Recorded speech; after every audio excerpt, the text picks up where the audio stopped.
우리 인사할까요? 할렐루야, 할렐루야. 한 주간 평안하셨습니까? 우리 옆에 있는 분들과 인사하겠습니다. 당신과 함께 예배하니 행복합니다. 우리 인사하겠습니다.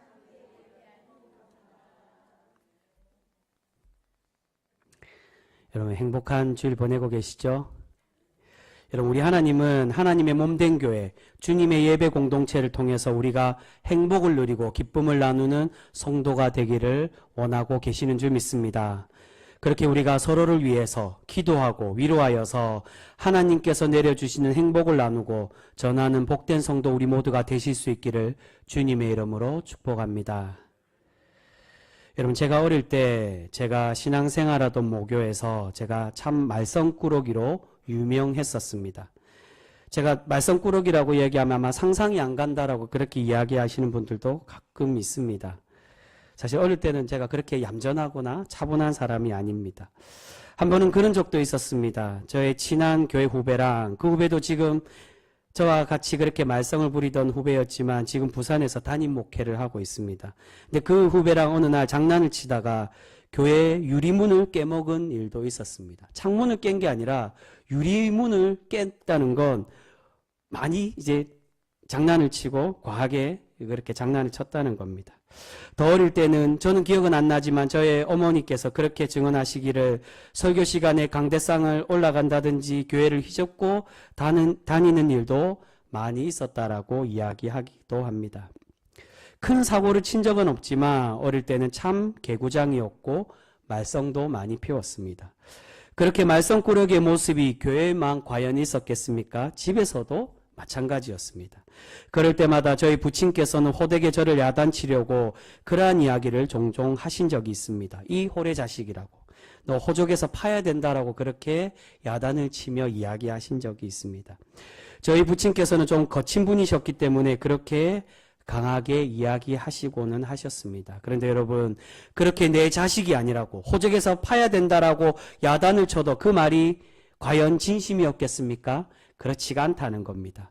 그렇게 강하게 야단을 치는 것은 나의 자녀가 잘못을 뉘우치고 돌이키기를 바라는 마음에서 그 부모의 마음으로 자녀들을 야단을 치는 겁니다. 여러분 이러한 부모님의 마음은 우리 하나님께서도 우리에게 동일하게 가지고 계신다라고 할 수가 있습니다. 하나님께서는 때로는 야단을 치시고 책망하시는 것이 우리를 버리시기 위함이 아니라 우리가 돌아오기를 바라시며 벌을 내리시고 야단을 치는 경우가 많이 있다는 겁니다. 오늘 사울 왕은 다시 한번 하나님께 범죄함으로 하나님께 버림을 받고 있습니다. 그런데 사울의 이런 책망에 대한 이야기는 이미 앞에 13장 그 이야기에서 블레셋과의 전쟁을 통해 한번 말씀하셨습니다. 하나님은 하나님을 의지하지 않고 자신이 자기의 인생으로 주인으로 생각하며 그렇게 착각하며 자기 마음대로 행동했던 사울을 책망하시고 너를 버리시겠다라고 그렇게 말씀하셨습니다. 그런데 그러한 책망의 진정한 뜻이 무엇이라는 겁니까? 너는 회개하고 돌아오라는 겁니다. 내가 너를 왕으로 버리겠다라는 것이 정말로 버리겠다는 것이 아니라 그렇게 버림받기 전에 너는 회개하고 하나님께로 돌아오길 바라시며 말씀하시는 것입니다. 그래서 하나님은 오늘 이전에 너는 이제 끝났다라고 버리겠다라고 그렇게 말씀하셨지만 오늘 어떠한 기회를 주십니까? 다시 한 번 더 하나님께 돌아올 수 있는 그러한 기회를 주고 계셨다는 것입니다. 하나님은 출애굽할 때 이스라엘을 괴롭히던 아말렉을 진멸하기 위해 그렇게 작정하시고 이것을 사울이 하나님의 뜻에 순종하여 준행하라고 그렇게 말씀하고 계십니다. 우리 그 말씀 한번 보겠습니다. 오늘 본문의 앞에 있는 말씀 1절에서 3절까지 말씀입니다. 우리 화면으로도 준비되어 있습니다. 1절에서 3절까지 말씀 우리 같이 읽겠습니다. 시작. 사무엘이 사울에게 이르되 여호와께서 나를 보내어 왕에게 기름을 부어 그의 백성 이스라엘 위에 왕으로 삼으셨은즉 이제 왕은 여호와의 말씀을 들으소서. 만군의 여호와께서 이같이 말씀하시기를 아말렉이 이스라엘에게 행한 일 곧 애굽에서 나올 때에 길에서 대적한 일로 내가 그들을 벌하노니 지금 가서 아말렉을 쳐서 그들의 모든 소유를 남기지 말고 진멸하되 남녀와 소아와 젖먹는 아이와 우양과 낙타와 나귀를 죽이라 하셨나이다 하니. 아멘. 1절에 보시면 사울을 왕으로 세우신 분이 누구라고 말씀하십니까? 여호와 하나님께서 사울을 이스라엘 왕으로 세우셨다라고 말씀합니다. 그 말은 우리의 진정한 주인 참된 왕이신 하나님께 사울 너는 순종하라는 것입니다. 하나님께서 너를 왕으로 기름 부으시고 세우셨기 때문에 너는 하나님의 말씀을 들어 그것에 순종하여 회복하고 돌아오기를 바라고 있는 것입니다. 2절에서도 마찬가지입니다. 2절 말씀을 시작할 때 하나님을 어떻게 소개합니까? 만군의 여호와라고 사무엘은 그렇게 사울에게 소개를 합니다. 이 말은 하나님만이 이스라엘의 최고의 사령관이라는 겁니다. 모든 군대의 왕이신 하나님, 그 말이 우리의 하나님이 우리의 참 주인이시며 우리의 모든 것의 참 주관자 되시고 우리의 모든 전쟁을 승리하게 하시는 진정한 사령관이라는 것을 우리에게 말씀합니다. 그렇기에 사울은 이전처럼 교만하지 말고 자신이 왕이라고 착각하는 것이 아니라 오직 하나님의 말씀에 순종하기를 요구하고 계시는 것입니다. 하나님은 이전의 불순종에 실망하시고 사울을 책망하셨지만 그에게 다시 한 번 더 기회를 주시려고 하고 계십니다. 그런데 이런 하나님의 은혜에도 불구하고 사울이 지금 어떻게 하고 있습니까? 아말렉을 진멸하라는, 모두 죽여 없애라는 그 명령을 따르지 않고 아말렉 왕인 아각을 살려두고 전리품을 남겨두고 있습니다. 우리 그 말씀 8절과 9절 말씀입니다. 8절에서 9절 말씀 같이 읽습니다. 시작.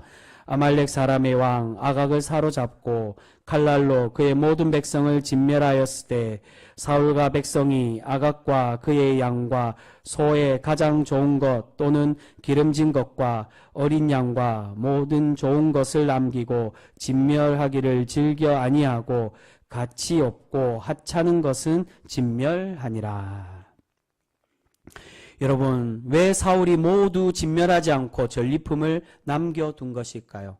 15절에 보시면 사울이 고백할 때 하나님께 좋은 것으로 제사 드리기 위해 남겨두었다라고 그렇게 핑계를 대고 있습니다. 여러분, 어떤 면에서 보면 사울의 말이 일리가 있다라고 생각할 수도 있습니다. 보통 전쟁을 할 때 전리품을 챙기는 것은 일반적인 상식입니다. 그리고 이 전쟁에서 승리하게 하신 하나님께 감사하기 위해 제사를 드릴 제물을 남겨두는 것이 어떻게 보면 더 신앙적인 모습처럼 보여질 수도 있습니다. 그런데 왜 하나님은 오늘 이 모습을 싫어하시고 사울 왕을 책망하고 계시는 것일까요? 그것은 사울의 중심에 정말로 하나님을 위한 마음이 있었던 것이 아니라 오직 자신의 욕심으로 지금 이 전리품을 남겨두었다는 것입니다. 바로 그 욕심이란 소유욕과 권력욕으로 이 모든 것을 자신이 누리고 자신을 나타내려고 하고 있었다는 것입니다. 여러분, 진멸이란 말은 히브리어 원어로 헤렘이라고 되어 있습니다. 헤렘이란 말에는 하나님께 바친다는 의미가 담겨져 있습니다. 그냥 다 죽여 없애라, 그것을 의미하는 게 아니라 왜 하나님은 이스라엘 백성에게 이 헤렘의 법을 명령하고 계시느냐? 이 모든 것을 다 진멸하고 죽여서 하나님께 바치기를 바라고 있었다는 것입니다. 그 말은 이 모든 것이 하나님의 것으로 인정하고 모두 진멸함으로 하나님께 드려지기를 원하고 계셨습니다. 그런데 이것을 전리품으로 남겨두었다는 것은 무엇을 의미합니까? 겉으로는 하나님을 위한 것처럼 하지만은 그 속에는 물질의 욕심인 소유욕과 이 전리품으로 승리를 자랑하고 싶은 권력욕이 자리 잡고 있었다는 것입니다. 하나님은 진멸을 통해 이미 그것이 하나님께 바치는 것이라고 말씀하는데 사울은 그것이 아까워서 핑계대며 내가 하나님께 제사 드리기에 남겨두었다라고 그렇게 자신의 욕심을 속으로 숨겨두고 있었다는 겁니다. 그래서 사울은 자신이 전쟁에서 승리한 것을 자랑하기 위해서 무엇을 세우고 있습니까? 기념비를 세웠다라고 말씀합니다. 우리 12절 말씀 같이 읽겠습니다. 12절 말씀 같이 읽습니다. 시작. 사무엘이 사울을 만나려고 아침에 일찍이 일어났더니 어떤 사람이 사무엘에게 말하여 이르되 사울이 갈멜에 이르러 자기를 위하여 기념비를 세우고 발길을 돌려 길갈로 내려갔다 하는지라. 아멘. 여러분, 사울이 기념비를 세운 이유가 무엇입니까? 자기를 위해 세웠다라고 말합니다. 2절에서 사무엘은 이스라엘의 진정한 최고 사령관이 하나님이시라고, 그러한 만군의 여호와의 말씀에 너는 순종하라고 말씀하고 계시는데, 사울은 기념비를 세워서 자신의 힘으로 전쟁에서 승리하였고 자신이 주인공이라고, 이 전쟁의 주인공이라고 자신을 자랑하고 있었다는 것입니다. 하나님은 분명히 사울이 승리할 수 있도록 함께하여 주셨습니다. 그런데 사울은 하나님께서 승리하게 하시고 은혜를 주시고 능력을 주셨지만 오직 이것이 자신의 힘으로 승리했노라고 자신을 자랑하고 싶었던 것입니다. 여러분, 이 모습은 바로 직전에 나오는 14장 가장 마지막 절 52절에 보시면 사울이 용병을 모았던 내용과 관련되어져 있습니다. 앞에 요나단을 칭찬하고 사울을 책망하는 말씀에서 가장 마지막에 사울이 했던 행동이 무엇입니까? 용병을 모았다는 겁니다. 요나단의 그 하나님을 고백하고 하나님을 의지했던 그 모습과는 다르게 사울은 계속 많은 사람들을 돈으로 사고 모아서 군사력을 강하게 하려고 했습니다. 사울은 하나님을 의지하지 않았다는 것입니다. 하나님 없이도 많은 군대와 군사력만 있으며 전쟁에서 이길 수 있다라고 생각을 했습니다. 그런 교만한 마음이 오늘 사울을 타락하게 만들고 있었다는 것입니다. 이러한 사울의 모습을 보시고 하나님은 후회하고 계심을 우리에게 말씀합니다. 우리 11절 말씀도 같이 읽겠습니다. 11절입니다. 같이 읽습니다. 시작. 내가 사울을 왕으로 세운 것을 후회하노니 그가 돌이켜서 나를 따르지 아니하며 내 명령을 행하지 아니하였음이니라 하신지라. 사무엘이 근심하여 온 밤을 여호와께 부르짖으니라. 아멘. 여러분, 하나님께서 후회하셨다는 말은 오늘 이 15장 가장 마지막 절 35절에도 동일하게 한 번 더 나옵니다. 사울의 모든 행동을 후회하셨다는 겁니다. 네, 여러분, 여기서 하나님께서 후회하셨다는 건 하나님의 실수를 의미하는 것이 아닙니다. 하나님이 선택하셨지만 내가 실수했구나라고 그렇게 생각하고 그것을 후회한 것이 아니라 우리에게 자유의지를 주시면서까지 사랑하여 주셨는데 우리가 하나님의 그 뜻에 벗어나 죄를 지었다는 것을 의미합니다. 그런 죄악으로 인해 하나님께서 안타까워하시는 마음을 표현하는 것이 바로 후회하심이라고 그렇게 표현하고 있습니다. 하나님은 완전하시고 온전히 우리를 선택하시고 우리를 사랑하시기 위해 자유의지를 주셨지만 우리가 순종하기를 바라시고 끝까지 기다려주고 계시지만 우리는 하나님의 그 은혜를 벗어나서 하나님께 불순종하여 하나님이 우리를 안타깝게 여기는, 그 후회하게 만드시는 그러한 사람으로 변질되었다는 것입니다. 그런데 이렇게 안타까워하시고 후회하고 있는 하나님께 사무엘이 지금 어떻게 하고 있습니까? 조금 전에 읽었던 11절 끝부분에 근심하여 온 밤을 하나님께 부르짖고 있었다라고 말씀합니다. 여러분, 사무엘이 누구를 위하여 부르짖고 있습니까? 누구를 위하여 기도하고 있는 것입니까? 사울을 위해 기도하고 있었다는 겁니다. 그럼에도 사울이 회개할 수 있도록, 회개하고 돌아와 하나님께 용서받을 수 있도록 그를 위해 기도하고 있는 것입니다. 그런데 이런 하나님과 사무엘의 마음을 이해하지 못하고 사울은 여전히 어떻게 하고 있습니까? 하나님의 마지막 기회인 이 회개의 기회를 놓치고 말았습니다. 우리 15절 말씀 같이 읽겠습니다. 15절 말씀입니다. 같이 읽습니다. 시작. 사울이 이르되 그것은 무리가 아말렉 사람에게서 끌어온 것인데 백성이 당신의 하나님 여호와께 제사하려 하여 양들과 소들 중에서 가장 좋은 것을 남김이요 그 외의 것은 우리가 진멸하였나이다 하는지라. 지금 사무엘을 통해서 하나님께서 책망의 말씀을 하고 계십니다. 그런데 그렇게 책망의 말씀을 듣고 사울이 어떻게 이야기하고 있습니까? 회개하기는커녕 계속 핑계를 대고 있었다는 겁니다. 누구의 핑계를 대고 있습니까? 조금 전에 15절 말씀에 누구 때문에 내가 그렇게 했다고요? 백성이 그랬다고. 이 백성들이 그렇게 이것을 남기기 원해서 그렇게 남겼다라고, 백성들의 뜻이라고 핑계를 대며 자신의 잘못을 뉘우치지 않고 있었습니다. 이러한 핑계는 나중에 회개하던 중에도 마찬가지로 계속 사울은 백성들에게 모든 죄를 돌리고 있습니다. 24절 말씀입니다. 24절 말씀 같이 읽습니다. 시작. 사울이 사무엘에게 이르되 내가 범죄하였나이다. 내가 여호와의 명령과 당신의 말씀을 어긴 것은 내가 백성을 두려워하여 그들의 말을 청종하였음이니이다. 사울은 처음 책망을 받았을 때 그곳에서 먼저 바로 하나님께 회개하여야만 했습니다. 그런데 사울은 교만하여서 자신의 잘못을 인정하지도 않았고 하나님께서 버리실 것이라고 강력하게 책망하시며 말씀하는데도 24절에 계속 어떻게 하고 있다는 겁니까? 백성들 때문이라고. 그 백성들에 의해서 내가 이렇게 죄를 지었다라고 회개는 하고 있지만 계속 핑계를 대고 있습니다. 여러분, 이 핑계가 누구와 많이 닮아 있습니까? 인류의 최초의 범죄자 아담의 모습과 닮아 있습니다. 너는 왜 내가 명한, 내가 먹지 말라고 한 그 선악과를 왜 먹었냐고. 당신께서 주신 그 여자가 나에게 줌으로 먹었다라고. 하와 또한 뱀이 나를 유혹하여 먹었다라고 회개한 것이 아니라 핑계를 대며 하나님께 자신의 죄를 감추려고 하고 있었습니다. 여러분, 이러한 사울의 욕심과 권력욕은 이후에 하나님께서 너를 버리시겠다라고 확증을 받은 이후에도 계속해서 그렇게 핑계대며 이야기하고 있습니다.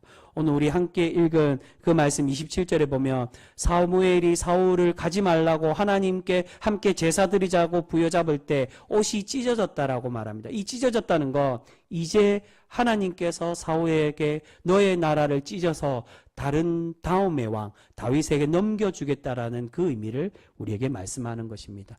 그런데 그렇게 하나님께서 확증적으로 너의 때는 끝났다고, 너의 나라는 끝났다라고 그렇게 말씀하시는데도 사울이 어떻게 하고 있었다는 것입니까? 하나님께 진실되게 회개하지 못하고 있었다는 겁니다.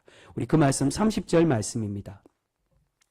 오늘 본문 후에 나오는 말씀 30절 우리 같이 읽습니다. 시작.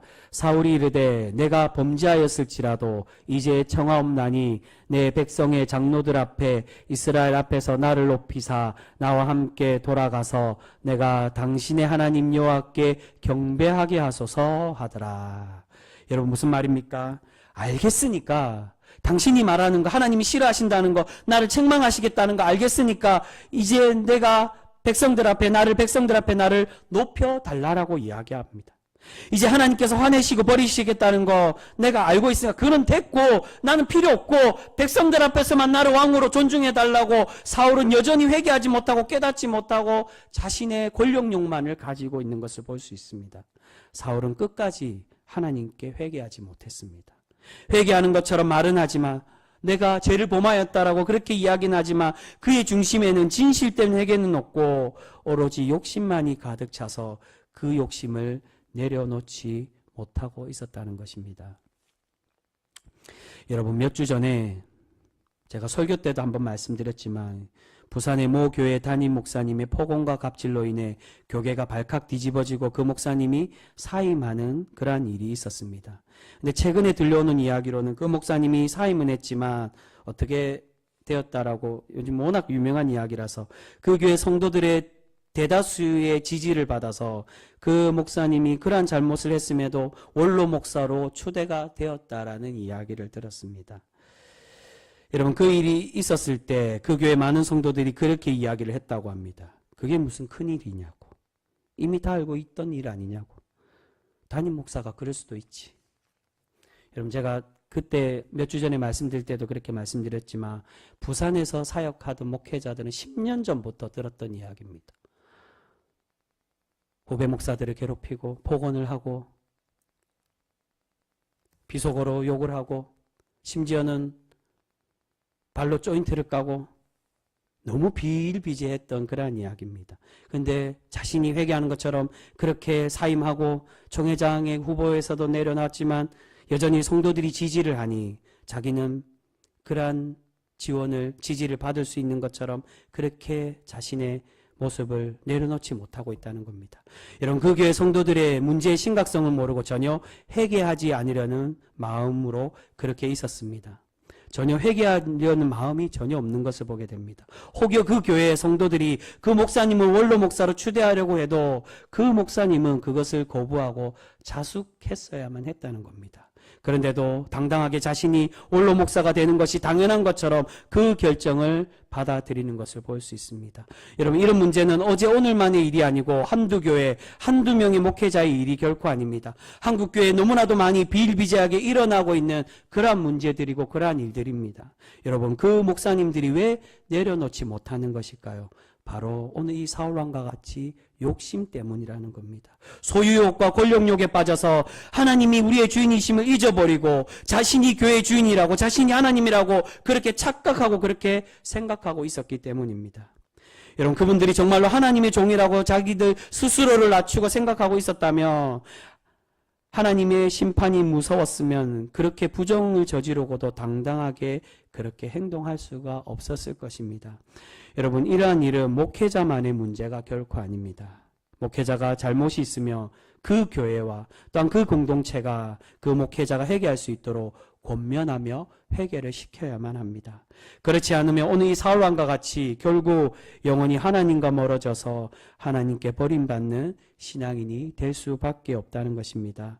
여러분, 오늘은 예수님께서 예루살렘에 입성하신 날을 기념하는 종려주일입니다. 종려주일이라고 부른 이유가 예수님이 예루살렘을 입성할 때 많은 군중들이 예수님의 입성을 환영하며 종려나무 가지를 예수님의 발 앞에 내려놓고 예수님을 맞이하고 그렇게 환호성을 질렀던 그 날을 기념하여 종려주일이라고 말합니다.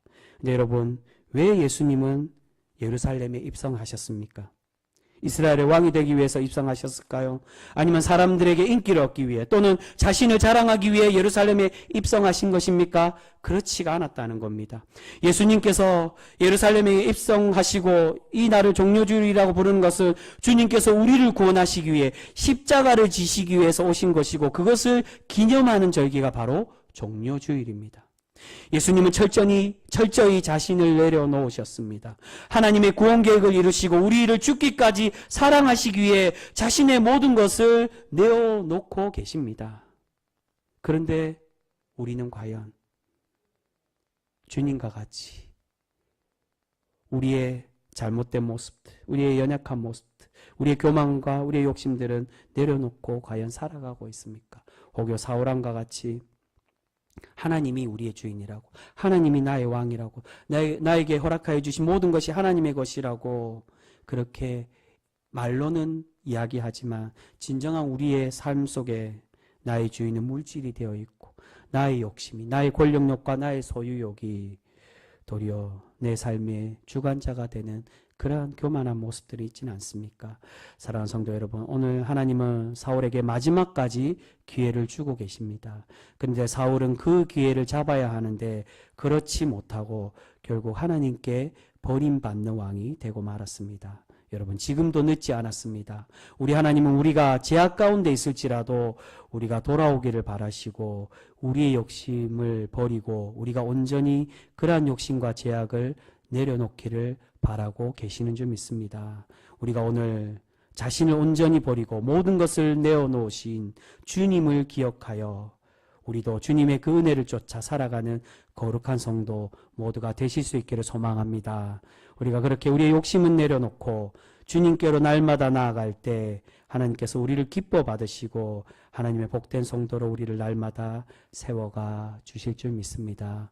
여러분, 우리가 종려주일을 보내고 또한 고난주간을 보내며 부활절을 맞이하면서 우리가 내려놓아야 될 것이 과연 무엇인지를 우리가 돌아보고 우리가 교만하여 책망받는, 겉으로는 신앙인이라고 교회 나오면 최우선인 것처럼 그렇게 행동하는 모습이 아니라 우리의 삶과 우리의 모든 시간과 우리의 고백과 헌신이 정말로 하나님께서 기뻐 받으시는 주님만이 참 주인 되는 그러한 신앙의 삶으로 살아가실 수 있는 우리 귀한 복된 성도 모두가 되실 수 있기를 주님의 이름으로 축복합니다. 기도하겠습니다.